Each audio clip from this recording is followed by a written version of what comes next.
नमस्कार दोस्तों, स्वागत है आपका अपने YouTube चैनल कृति विद्या ट्यूटोरियल्स में। मैं हूं मिथिलेश वर्मा और आज हम लोग देखेंगे लघुत्तम समापवर्तज और महत्तम समापवर्तक मीन्स एलसीएम एंड एचसीएफ का पार्ट 3। हम लोग इससे पहले पार्ट 2 तक देख चुके हैं। ये वीडियो उन लोगों के लिए काफ़ी महत्वपूर्ण है जो जेटेट की तैयारी कर रहे हैं, सीटेट की तैयारी कर रहे हैं या किसी भी स्टेट की टेट की तैयारी कर रहे हैं, तो उन लोगों के लिए काफ़ी महत्वपूर्ण है। साथ ही साथ इस तरह के प्रश्न सभी कॉम्पिटिटिव एग्ज़ाम्स में पूछे जाते हैं, चाहे वो रेलवे हो, एसएससी हो, बैंकिंग हो, साथ ही साथ नवोदय विद्यालय प्रवेश परीक्षा, केंद्रीय विद्यालय प्रवेश परीक्षा, इन सबों में यह कॉमन प्रश्न है, ये कॉमन चैप्टर है जो सबों में पढ़ते हैं। तो कहिए कि ऑल कॉम्पिटिटिव एग्ज़ाम्स के लिए ये काफ़ी इम्पोर्टेंट है। तो आज के पार्ट में हम लोग देखेंगे कि कुछ सिंपल प्रश्नों को सॉल्व करेंगे। कहता है कि 12, 18 और 36 का लसा होगा, इनमें से कौन होगा? 2 गुने 2 गुने 2 गुने 4, ये आपको बताना है। तो आप इसको तुरंत हम लोग सॉल्व कर लेंगे। भाग विधि से हम लोग पढ़े थे 12, 18 और 36, है ना। इसको हम लोग 2 से लगाते हैं, तो 2 से लगाएंगे 6, 9 और 18 हो गया। फिर अब देख रहे हैं कि 2 से तो लग जाएगा, तो 2 तिया 6, 9 उतर गया, 2 9 18। फिर 3 से लगा देते हैं, तो 3 1 3, 3 तिया 9, 3 तिया, फिर 3 से लगा देंगे तो क्या हो जाएगा? 1 1 1। तो इसका जो लसा हुआ, तो लसा हमारा जो आएगा वह आया 2 × 2 × 3 × 3, और जो कि हमारा ऑप्शन नंबर 3 में है। तो हमारा करेक्ट आंसर जो होगा वह होगा तीसरा। सिर्फ प्रश्न पूछने का स्टाइल बदल दिया था, बहुत ही सिंपल प्रश्न था। चलिए कोई बात नहीं, इस तरह का प्रश्न यदि आ जाए तो हम लोग सॉल्व कर सकेंगे। नेक्स्ट प्रश्न है कि 2 × 3 × 5 और 3 × 5 × 7 का लघुत्तम समापवर्तज क्या होगा, इन दोनों का। तो देखिए प्रश्न क्या दिया हुआ है, 2 × 3 × 5 और क्या दिया हुआ है, 3 × 5 × 7। तो इसका हम लोगों को क्या निकालना है? लसा। तो लसा हम लोग कैसे निकालते थे? हम लोग देखते थे कि मैक्सिमम पावर किस पे है। तो देखिए 2, तो 2 तो नहीं है, सिर्फ एक ही होगा। तो 2 मान लीजिए यहाँ 2 पे पावर 3 रहता और यहाँ 2 पे पावर 4 रहता, तो हम लोग 4 को चूज करते थे। याद करिएगा, पिछला चैप्टर में पढ़े थे। तो लेकिन 2 एक ही जगह है तो 2 लिख दिए।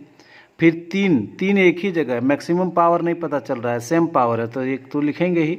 फिर 5 में भी देखिए कि सेम पावर है। यदि यहाँ 3 रहता पावर, यहाँ 4 रहता, तो हम 4 वाले को लेते, लेकिन दोनों जगह सेम है तो दोनों के बदले से एक ही ले लेंगे। और 7 तो एक ही जगह है तो ले लेंगे। तो 2 × 3 × 5 × 7, यही हमारा करेक्ट आंसर होगा। तो यह हमारा ऑप्शन नंबर 3 सही आंसर होगा। तो उम्मीद करते हैं कि आप समझ रहे होंगे, और यदि आप समझ रहे होंगे और अच्छा लग रहा होगा वीडियो, तो प्लीज़ आप लाइक ज़रूर करिए, कमेंट्स ज़रूर करिए। आपके कमेंट से मेरा हौसला बढ़ता है। नेक्स्ट प्रश्न है कि 2 × 3 × 7 × 9, 2 × 3 × 9 × 11, 2 × 3 × 4 × 5 का मसा क्या होगा? तो मसा भी हम लोग कभी पढ़े थे, तो मसा के लिए पहले तो हम लिख लेंगे 2 × 3 × 7 × 9, फिर 2 × 3 × 9 × 11, फिर लिख लेंगे 2 × 3 × 4 × 5। तो सब में हम लोग देखे थे कि जो सबों में कॉमन हो, सर्वनिष्ठ मतलब तीनों में जो विद्यमान हो, वैसा अंक जो तीनों में विद्यमान हो। तो देखिए 2 तीनों में है, तो आपका मसा जो होगा, तो मसा में आपका 2 श्योर है कि आ जाएगा, चूँकि तीनों में है। फिर देखिए 3 सब जगह प्रेजेंट है तीनों में, तो 3 भी आ जाएगा। देखिए 7 9 4, यहाँ देखिए नहीं है, 9 2 जगह है लेकिन तीनों में होना चाहिए था तो नहीं है। तो और कोई भी नहीं है, तो सिंपली मेरा जो आंसर होगा तो होगा 2 × 3। कह लीजिए कि ऑप्शन नंबर 3 ही हमारा आंसर होगा। तो मित्रों ये समझ रहे होंगे, सर्वनिष्ठ जो तीनों में मिले। तो देखिए 2 तीनों में है, 3 भी तीनों में है। हम यदि 7 बात करें तो एक ही जगह है, 9 बात करें 2 जगह है, 11 बात करें तो एक ही जगह है, 4। तो हमको तीनों में मिलना चाहिए, जैसा कि आप देख रहे हैं 2 और 3। यदि वैसा नहीं है तो हमारा वो मसा नहीं हो सकता। एक और प्रश्न को देखते हैं, इसका महत्तम समापवर्तक मतलब वही हुआ मसा। म सा निकालना है, पिछला चैप्टर जैसा ही, पिछला प्रश्न जैसा ही है। तो हम लोग लिख लेंगे 5 × 7 × 9 × 11 × 13, ठीक है। और फिर हम लोग यहाँ लिख लेंगे कि इसमें है 9 × 11 × 13 × 17। तो मौसम में हम लोग क्या लिखा करते हैं, जो दोनों में प्रेजेंट हो। तो देखिए दोनों में जो प्रेजेंट है वो 9 हो गया, फिर 11 है दोनों में प्रेजेंट, 13 है, बाकी ये दोनों में प्रेजेंट नहीं है, सर्वनिष्ठ नहीं है। तो हमारा जो आंसर होगा 9 × 11 × 13 होगा। कह लीजिए कि ऑप्शन नंबर 3 हमारा करेक्ट आंसर होगा। मित्रों इसको आप समझ गए होंगे, उम्मीद करते हैं कि बहुत ही सिंपल प्रश्न है। लेकिन क्या होता है कि सिर्फ पैटर्न चेंज करके दे दिया तो हम लोग गड़बड़ा जाते हैं। इसलिए मेरा मानना है कि आप किसी भी तरह का प्रश्न दे तो आप उसको बना लें। हर तरह के प्रश्न से आपको परिचित कराने का हम कोशिश करेंगे। तो बस आप बने रहिए बेसिक मैथमेटिक्स के साथ। नेक्स्ट है कि किसी विद्यालय के सभी छात्र पंक्तियों में इस प्रकार खड़े किए जा सकते हैं कि प्रत्येक पंक्ति में 5, 9 तथा 10 छात्र हों। विद्यालय में छात्रों की न्यूनतम संख्या क्या होगी? 90, 180, 450 या 900। तो हम लोग जब भी न्यूनतम की बात करते हैं तो याद करते हैं एलसीएम निकालने की बात हम लोग करते हैं। जब भी न्यूनतम की बात आ जाए तो यहाँ पर छात्रों की न्यूनतम संख्या की यदि हम लोग बात करेंगे, छात्रों की सॉल्यूशन है छात्रों की न्यूनतम संख्या, छात्रों की न्यूनतम संख्या यदि पूछा जाए तो हम लोग लसा ले लेंगे। तो न्यूनतम संख्या 5, 9 और 10 का लसा के बराबर होगा, लसा के बराबर होगा। न्यूनतम में हम लोग लसा निकालते हैं तो हम लोग निकाल लेंगे 5, 9 और 10 का यदि एलसीएम की बात किया जाए, 5, 9 और 10 के एलसीएम की बात किया जाए तो 5 से लगाएंगे हम लोग सिंपली, 1, 9 और ये 2। अब नहीं किसी से कट रहा है तो अर्थात कह लीजिए, अर्थात छात्रों की न्यूनतम संख्या, छात्रों की न्यूनतम संख्या जो होगी वह है 5 × 9 × 2, 5 दूनी 10, 9 90। तो 90 हमारा जो होगा वो करेक्ट आंसर होगा। विद्यालय में छात्रों की न्यूनतम संख्या कितना है? 90। कह लीजिए कि ऑप्शन नंबर 1 हमारा करेक्ट है। तो मित्रों इसको आप समझ गए होंगे, जब न्यूनतम संख्या की बात किया जाए तो हम लोग एलसीएम निकालेंगे। सेम टाइप का एक और प्रश्न है, किसी विद्यालय की 3 कक्षाओं में 18, 24 और 30 छात्र हैं। कम से कम, देखिए ध्यान दीजिएगा, बात आ गया कम से कम कितने आम खरीदे जाएं जिन्हें किसी भी कक्षा के छात्रों में बराबर बांटने पर एक भी आम नहीं बचे, मतलब शेष नहीं आए। तो कम से कम की बात आ गया तो हम लोग एलसीएम ही निकालेंगे। तो इसका हम लोग हल लिखते हैं। हल में हम लोग लिखेंगे कि कम से कम आमों की संख्या हमको पूछ रहा है, तो कम से कम आमों की संख्या, कम से कम आमों की संख्या बराबर हो जाएगा आपका तीनों कक्षाओं, तो कहिए तीनों कक्षाओं के छात्रों की संख्या का लसा। पिछले क्वेश्चन में भी हम लोग ऐसे ही निकाले थे। तो कम से कम आमों की संख्या मतलब तीनों कक्षा के छात्रों की संख्या की यदि बात करें तो हम लोग एलसीएम निकाल लेंगे। अर्थात कहिए, अर्थात 18, 24 और 30 का लसा, बस ये लसा निकाल लेंगे, वही हमारा आंसर हो जाएगा। तो 18, 24 और 30 का लसा सबसे पहले हम लोग 2 से डिवाइड करेंगे, 2 9 18 12, फिर यहाँ 15। अब हम लोग 2 से नहीं 3 से डिवाइड करते हैं, 3 तिया 9, 3 चक 12, 3 पच्चे 15। तो जो लसा आया हमारा, लसा आया 2 गुने 3 गुने 3 गुने 4 गुने 5, तो 4 पच्चे 20 दिया 60 दिया 180 दूनी 360। कह लीजिए कि 360 आ गया, तो 360 आम हमारा जो होगा वो आंसर होगा। तो आंसर हो जाएगा हमारा ऑप्शन नंबर 3। तो इसमें हम लोग देखें कि कितना आम चाहिए, 360 आम चाहिए। 360 आम यदि मेरे पास हों तो हम लोग यदि बांटेंगे इन सबों में तो कोई भी आम शेष नहीं बचेगा। तो इसका सही आंसर जो होगा 360 आम होगा। नेक्स्ट है कि दो संख्याओं का लसा और मसा क्रमशः 840 और 14 है। यदि एक संख्या 42 हो तो दूसरी संख्या क्या है। इस तरह का प्रश्न हम लोग पिछले कक्षा में भी देखे थे और इसी तरह का प्रश्न आने का आपका संभावना रहता है। तो फिर से एक इस तरह के प्रश्न को हम लोग बना लेते हैं। देखिए लसा हमारा क्या दिया हुआ है, लसा दिया हुआ है 840 देखिएगा, और मसा जो दिया हुआ है वह दिया हुआ है 14। और एक संख्या पहली संख्या का ये क्या आपका दिया हुआ है कि पहली संख्या आपका दिया हुआ है 42 और दूसरी संख्या हम लोगों को पता करना है। दूसरी संख्या हमें पता करना है, तो दूसरी संख्या इज इक्वल टू वाट। ये सब हम लोग कंपटीशन में लिखेंगे नहीं, एग्जाम में लिखेंगे नहीं, आपको बिल्कुल अच्छे तरीके से समझ में आ जाए इसके लिए हम लोग इसको लिख लेते हैं। हम लोग बार बार प्रैक्टिस करके इतना अच्छा फ्लुएंसी ले आएंगे कि वहाँ देखेंगे और बन जाएगा। बस आप बने रहिए और बातों को आप समझने का कोशिश करिए, तो तभी हम लोग बना पाएंगे। इसका जो फार्मूला देखे थे हम लोग पढ़े थे कि लस गुने मस, लस गुने मस इज इक्वल टू था पहली संख्या गुने दूसरी संख्या। याद करिएगा, ये हम लोग फार्मूला पिछले कक्षा में पढ़ चुके हैं। ये फार्मूला है और इस फार्मूला को हम लोग पढ़ चुके हैं। तो लस गुने मस बराबर पहली संख्या गुने दूसरी संख्या, ये हम लोग जानते हैं। ये कहाँ से आया, हम लोग फार्मूला पढ़े थे, हम जानते हैं कि लस। तो अब बताइए कि लस अपना कितना है 840 और मस कितना है 14। आपका पहली संख्या कितना दिया हुआ है 42, तो हमको दूसरी संख्या तो निकालना है। तो दूसरी संख्या हम लोग निकालना है, इसको छोड़ दिए।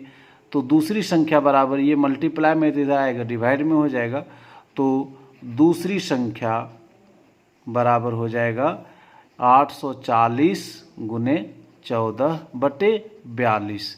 2 से यदि हम लोग काटते हैं तो 2 सत्ती 14 और 2 से काटेंगे तो 21 आएगा।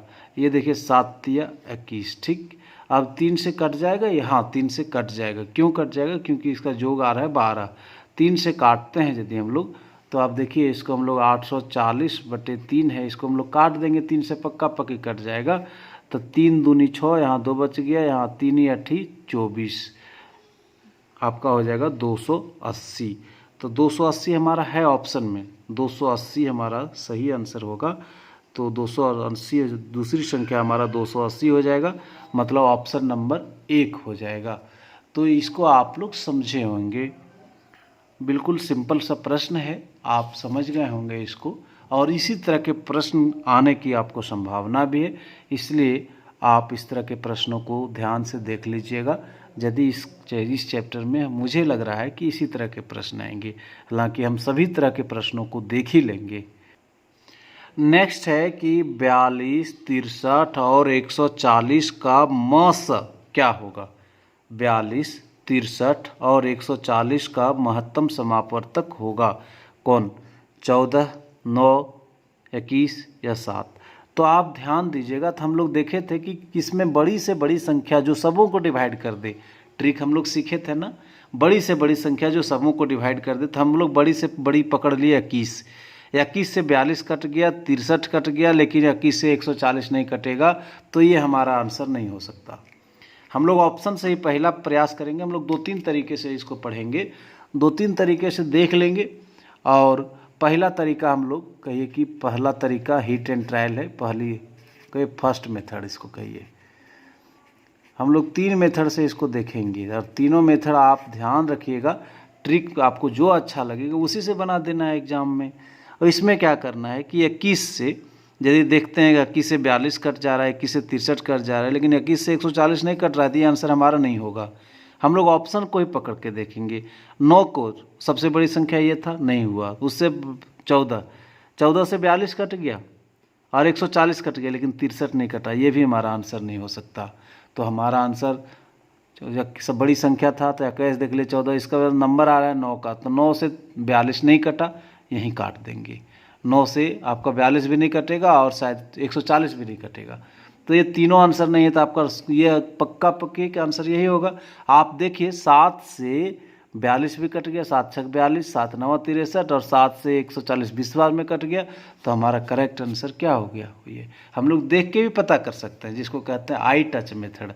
आई टच मेथड से हम बना लिए, हमारा करेक्ट आंसर जो हुआ वह हुआ 4th। आप इसको ऑप्शन से बना सकते हैं। और हम लोग देखते हैं कि काटने वाला संख्या HCF कहलाता है, बड़ी से बड़ी संख्या जो काट दे सबों को, उसको हम लोग HCF कहते हैं। और इस तरह से हमारा जो चौथा आंसर हो गया, ये फर्स्ट मेथड था। हम लोग सेकेंड मेथड भी देख लेंगे, लेकिन ट्रेडिशनल है, हम लोग जानते ही हैं, लेकिन फिर भी आपको बता देना मेरा काम है। कुछ लोग हो सकता है हमारे साथी नहीं भी जानते होंगे, तो हमें सबों को ले दे के चलना रहता है, इसीलिए हम फिर से बता देते हैं, 2-3 मेथड बता देते हैं ताकि आपको कोई कठिनाई नहीं हो। 42, 63 और 140 का मौसा हम लोग भाग विधि से जानते थे, वही है, रिवीजन करा दे रहे हैं। 42 और 63 को डिवाइड करेंगे तो 42 एक 42 आपका हो गया, 3 में 2 1 और 6 में 4 2। अब यहाँ से उतर गया 42, तो 21 दूनी क्या हो गया? 42। तो ये वाला आंसर ही हमारा हुआ था मौसा यही होता है। लेकिन अभी एक और है बचा हुआ, तो उसका भी हिसाब किताब बैठाना न होगा। तो क्या करेंगे, 140 बचा हुआ, इसको भी हम लोग किससे लेके चलेंगे? 21 से। तो 21 से हम लोग देख लेंगे जो यहाँ आंसर आएगा उससे ये डिविजिबल है कि नहीं। 21 सत्ते नहीं होता है ना, कम बार में जाएगा, 6 बार में जाएगा। 6 बार में यदि जाएगा तो 6 के 6 हो जाएगा और 6 दूनी 12, 126 हो गया। 10 में 6 कितना हो गया? 4। अब 3 में 2 1। अब यहाँ 14 उतरेगा कितना? 21। 14 1 14, फिर 11 में 4 7। अब यहाँ कितना उतरेगा आपका? उतरेगा 14। तो 7 दूनी 14, यहाँ पर आपका पूरी कट गया। तो मस क्या हो गया आपका? मस हो गया 7।